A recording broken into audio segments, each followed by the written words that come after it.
Hey there, it's BoardGameDave. Have you ever dreamt of being a tavern owner, of running your own pub and welcoming new guests and catching up with the regulars, pouring pint after pint of your freshest, finest, frothy ales?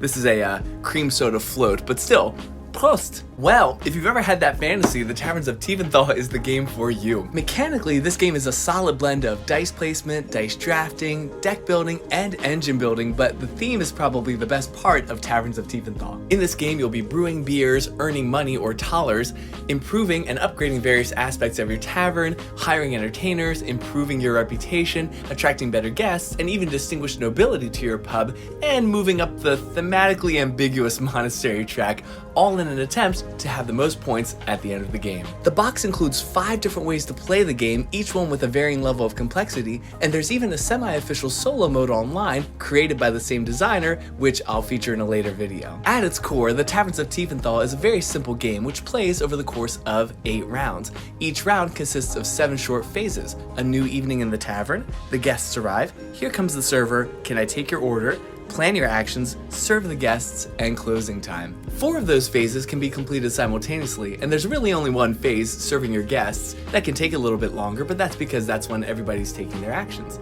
Let's go through each phase very quickly. In A New Evening in the Tavern, you pass the start player token clockwise. When the guests arrive, all players simultaneously start drawing cards from their deck until all of their tables are full. What you really want to draw during this phase though are servers, dishwashers, barbacks, brewers, and more tables so you can draw more cards before all of your tables are filled up. In Here Comes the Server, players check to see if they have any servers available that round and roll up to 3 dice of their own color representing the servers, which give them more actions. In Can I Take Your Order, all players simultaneously roll their 4 white dice, place them on their coasters, and then pick one of those 4 dice. Then they'll pass their coasters clockwise and then take a die from the new coaster and pass that coaster along until they have 4 dice to work with. Next, players plan their actions by placing their dice on action spaces on their board. They're not committed to taking those actions, however, and they can change their minds in the next round. In Serve the Guests, the starting player goes first and takes all of their actions by removing and resolving the dice that are on their board. Once all players have taken their actions, it's closing time. You clean off your board and you're ready for the next round. You see, it's really simple.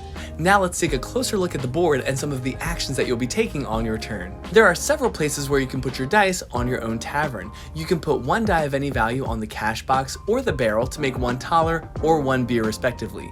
You can put a 5 on the monk space to move up the monastery track, and you can put any number of 1s and or 6s on the brewer space to make 1 beer per die you place there. But you'll also want to assign some dice to your guests. You'll start out with some pretty lousy regulars, but over the course of the game you'll be attracting better and better guests by paying for them with beers. As you get them, these guests go immediately on top of your deck, which means you're guaranteed to draw them at the beginning of the next round. Some of these guests also have immediate bonuses, which are really great. Besides guests, there are other cards that you might draw too. Throughout the course of the game, you'll be spending your money to buy servers, which give you more dice to use, dishwashers, which add 1 pip to the value of 1 die, barbacks, which just give you 1 beer, and brewers, which give you 1 more beer per 1 and 6 that you put in the brewer space. The monastery track just gives you certain benefits as you pass certain spots. One other thing you'll be doing a lot in this game is upgrading your tavern. You'll do that by paying the cost in the top left corner of the upgrade minus the smaller number for however many of those corresponding workers you return to the supply. Not only do these upgrades attract nobles to your tavern, which are worth 10 points each,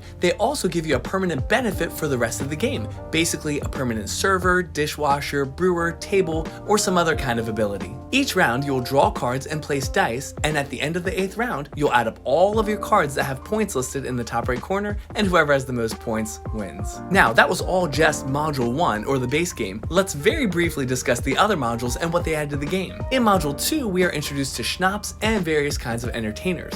You'll acquire these entertainers throughout the course of the game, and they have very strong abilities. However, you need to pay for those abilities using schnapps, which are pretty hard to come by. In Module 3 we add bards and the reputation board. By very carefully balancing how many thalers and beers you make each round, and by using your bards, you can very quickly move around that reputation board, giving you schnapps and even earning you a noble or 2 if you play it just right. Module 4 just introduces 7 start cards. At the beginning of each game, you'll randomly draw 3 cards, and all players can choose which one of those cards they'd like to start with, meaning their decks can potentially be different as they start the game. Module 5 adds the guest books and the signature tiles.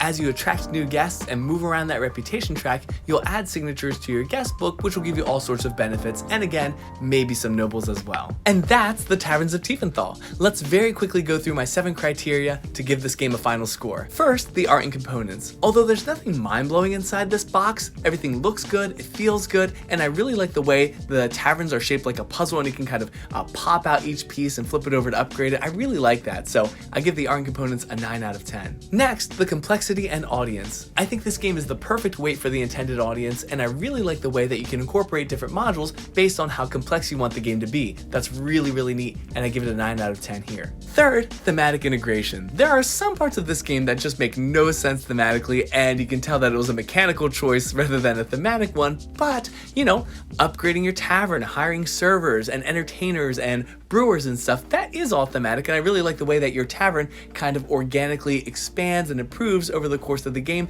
There is that sense of satisfaction in upgrading the parts of your tavern and making more money and brewing more beers.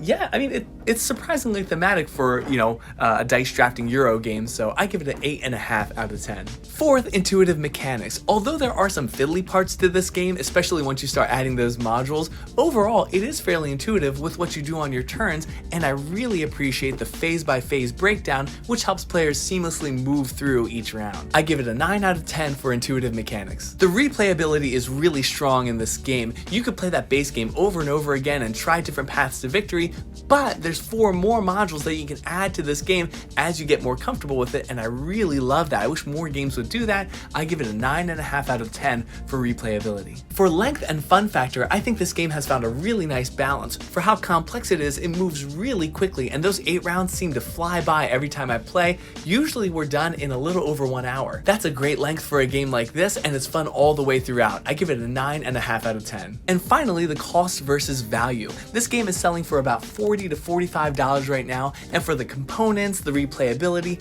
and for the fun inside this box, I think that's a pretty good price. I give it a 9 out of 10. And there you have it, a fantastic average score of 9 out of 10. And even though I gave this game a lot of 999s, for die Tavernen im Tiefenthal, ich sage ja, ja, ja. By the way, Wolfgang Warsch also designed The Quacks of Quedlinburg. This was his follow-up the year after that. I've played both games, I really enjoy both games, but if it was one or the other, I would say that I prefer the Taverns of Tiefenthal. So if you like Quacks of Quedlinburg, more incentive to go check this game out. He also designed The Mind, by the way, but that's a totally different kind of game. Ooh, and there's also this expansion which just came yesterday. I'm very excited to try this out.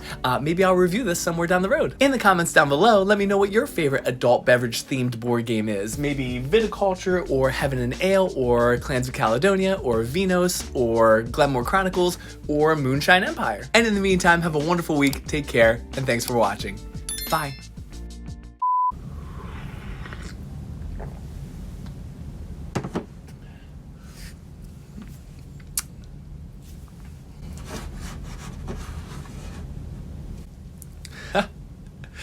Hey there.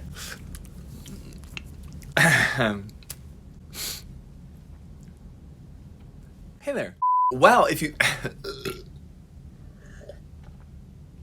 Well...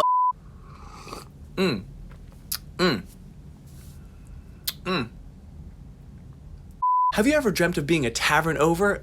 Tavern over?